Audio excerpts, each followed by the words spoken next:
Well, Freddie, could you describe exactly what your new sound is on Hot Space and these new gigs you're doing?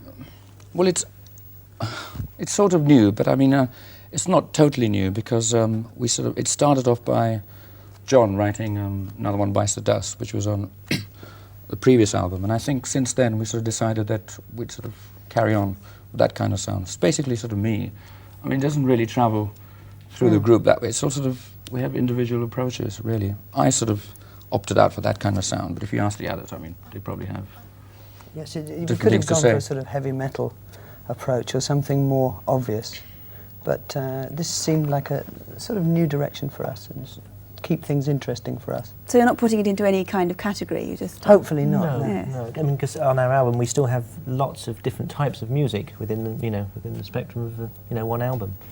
So there's a bit of everything there. And what about your stage act, which is always a huge production? Have you changed that a lot? Yes, it's completely different. We have a whole new set of sound and lights, and we're doing a lot of the new songs too. The new stuff is, we think, the best we've ever had because it's the most manoeuvrable, and it's like UFOs which can actually follow us around the stage. So I think a lot of people have offered to buy them off us, but they can have them when we've finished. It sounds like secret ingredient. Yeah, it's good fun. It's an interesting show. Do you like playing these gigs to these huge kind of stadium-sized audiences? Do you like huge kind of shows like that? There's some sort of feeling of event with it, but in another way it's obviously not quite as personal, but it's a lot easier than going around the country for sort of 12 weeks or something and playing in really small places. So in some ways it's good, and obviously there are some drawbacks. But I think Queen is the sort of group that can put on a big show. It seems we work quite well in that context, whereas not all groups do.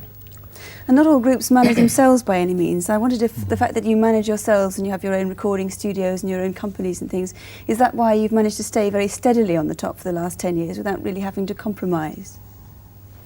It's hard to say. I don't think that really that's the reason. That's one of the reasons we've managed to stay together, I think, which is important and often overlooked, But no, I think the reason that we managed to keep in the public eye is that we change and we get bored before the public do. I think that's the way we see it. Well, some of them, the ones that like us. Most of them, I mean, some of them get bored anyway. Yeah. But now you've all made enough money to kind of look after yourselves for the rest of your lives. Do you ever feel like breaking away and doing something totally different? Yes, let's break up tomorrow. Not really, actually, no, because it's what we do, and it's not really a case of money. It's a case of sort of achievement. And if you have a hit record, it's still a big kick every time. It's a thrill every time. Yes, everybody thinks we're going to start making solo albums and go our separate ways, but that's not true because Roger already made a solo album, and it's then when everybody thought, oh yes, that's the breakup of Queen, but obviously it didn't happen, and we could all do solo albums, quite soon, but I think Queen will still be together.